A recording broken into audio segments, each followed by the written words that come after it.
May dumating na package for today's video, guys. So mag-unboxing tayo. So excited ako dito sa item or dito sa package na binili ko from TikTok shop kasi ito yung nagtre-trending na bagong tripod. So kung gusto nyo malaman kung ano to, just keep on watching, guys.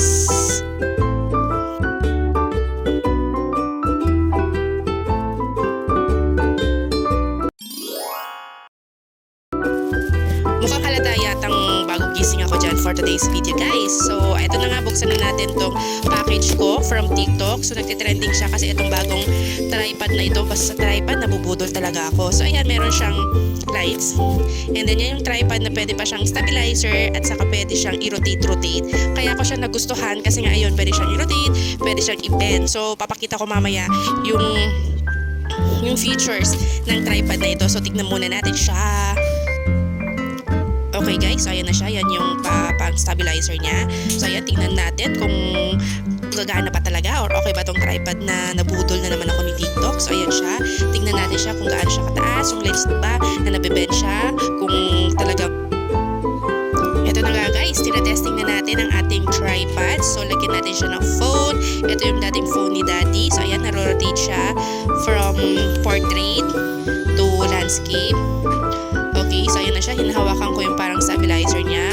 Hindi parang yung stabilizer niya talaga. So ayan na yung height niya. Akala ko yan na yung pinaka-height niya. May mas tataas pa pala. So mas mataas siya or mas matangkad siya kaysa sa akin. So ayan, tignan natin siya kung pwede pa siyang pang TikTok or pang vlog. O ayan, pa TikTok pa ako.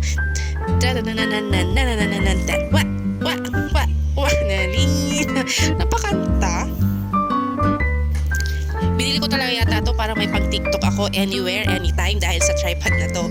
So ayan, tingnan natin ulit ang other features ng tripod na to. So kung nabibend pa talaga siya. Kaya ko lang naman nagustuhan to kasi pwede siyang i-bend, pwede siyang i-rotate para habang gumagawa ko ng mini donuts ko or kung gusto kong i-video yung paggawa ko ng mini donuts, ganon, para meron naman akong pang post. So ayan, nagustuhan ko siya,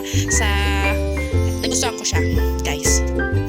Laking tulong talaga nitong tripod na to kasi ang dami niyang features, pwede siyang i-bend, pwede siyang i-rotate, diba? Ulit-ulit na lang ako kasi ito talaga nagustuhan ko. So kung gusto niyo bumili ng ganito, marami to sa TikTok ngayon. Siya yung nagtitrending na TikTok. So alam ko worth 600 itong binili ko kasi plus meron siyang lights. So ang problema ko lang dito, hindi ko alam kung paano i-assemble. Paano siya i-attach yung lights niya dyan sa tripod na yan. So sinubukan ko rin yung kanyang shutter, kung gumagana ba siya or konektado ba siya sa Bluetooth. So far naman gumagana. So ayun, yun lang problema ko, yung pag-attach ng lights na yan. Kaya ako kumuha ng extra ng ganyan. Yan lang talaga hindi ko alam kung paano ko siya ilalagay dyan sa tripod na yan. So guys, so far naman overall, ang ganda ng tripod na to. So, solusyonan ko na lang kung paano ko ilagay yung lights na yan. Pero overall guys, maganda siya.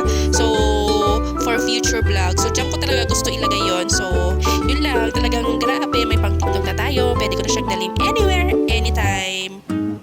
That's all for today's video, guys. Thank you for watching. Follow for more. Bye!